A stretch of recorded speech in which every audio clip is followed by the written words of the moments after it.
Everyone, মোৰ নতুন mini ব্লগলৈ আপোনালোকক সকলোকে স্বাগত। এয়া দেখিছেনে, মোৰ আঙুৰ লাগিছে। এইজোপা ব্লেক আঙুৰ মিঠা। মই সাধাৰণতে ঢাকি থওঁ, নহ'লে চৰায়ে খাই পেলায়, কাৰণ মানে মিঠা যে, সেইকাৰণে চৰায়ে খাই পেলায়। এইজোপা দেখিছেনে, এটা সৰু ফ্ৰুইটছৰ কেৰেটত আছে। এজোপা 1.5 বছৰমান বয়স হৈছে। কি ধুনীয়াকৈ লাগিছে, গছজোপা স্বাস্থ্যও ভাল।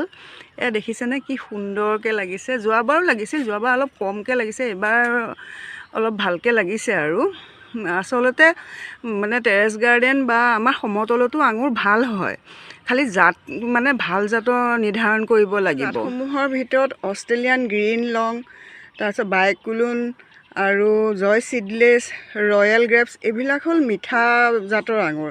গ্ৰাফটিং হয়, মানে টেৰেছ গাৰ্ডেনতো ভাল হয়, আৰু বেলকনি ৰ'দ মানে 6 ঘণ্টামান ৰ'দ পৰিলে বেলকনিটো ভাল হয়। ডুৱাৰ্ফ ভেৰাইটিৰ গছ বেছি মানে নবগায় আৰু লাগে, একেবাৰে গুৰিৰ পৰা ভালকৈ লাগে। এইজোপা আচলতে কি ভেৰাইটি মই নাজানো। বাগানখন কৰোঁতে আচলতে মই হেৰিৰ পৰা আনিছিলোঁ, এই নাৰ্চাৰীৰ পৰা আনিছিলোঁ, কিন্তু এতিয়া মই নতুনকৈ আকৌ এটা পুলি আনিছোঁ, হ'ল সেই অষ্ট্ৰেলিয়ান গ্ৰীণ লং।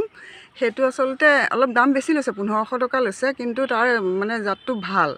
যিকোনো মাটিতে মানে সেয়া ভেৰাইটি ভাল হয়। আচলতে এনেকৈ চাট বাগানতো কৰিব পাৰে। আমাৰ যিসকল নিবনুৱা যুৱক আছে, তেখেতসকলে কমাৰ্চিয়েল ভিত্তিতো কৰিব পাৰে, ভাল হয়, কিন্তু বজাৰতকৈ বহুত ভাল হয়। কাৰণ এয়া আঙুৰৰ মানে বিক্স মিটাৰ থাকে প্ৰায় 20 পৰা 21। বজাৰৰ আঙুৰৰ বিক্স মিটাৰ মিঠাটো থাকে প্ৰায় 13-14 মান থাকে।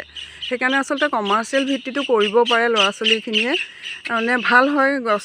আমাৰ খালি ভেৰাইটিখিনি ভাল ভেৰাইটি আনিব লাগিব। এয়া দেখিছেনে কি সুন্দৰকৈ লাগিছে, মানে এইখিনি আৰু সৰু সৰু বহুত থোকা আছে, এইফালে ওপৰৰ ফাললৈ আছে। আঙুৰৰ আচলতে কাটিং আৰু প্ৰুনিঙৰ ওপৰত বহুত কথা নিৰ্ভৰ কৰে। কাটিং আৰু প্ৰুনিঙৰ ওপৰতে আঙুৰ আচলতে ভাল হয় বা লাগে। নৱেম্বৰ-ডিচেম্বৰ মাহত আঙুৰজোপা প্ৰুনিং কৰিব লাগে।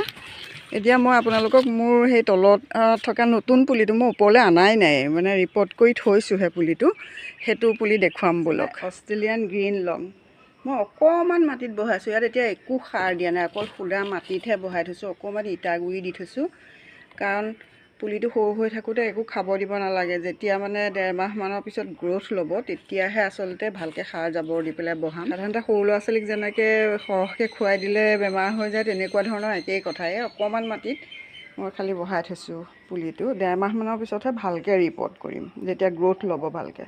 ইমানেই আৰু। কিবা সবিশেষ জানিব বিচাৰিলে কমেণ্ট কৰিব। আজিলৈকে আহোঁ, বাই।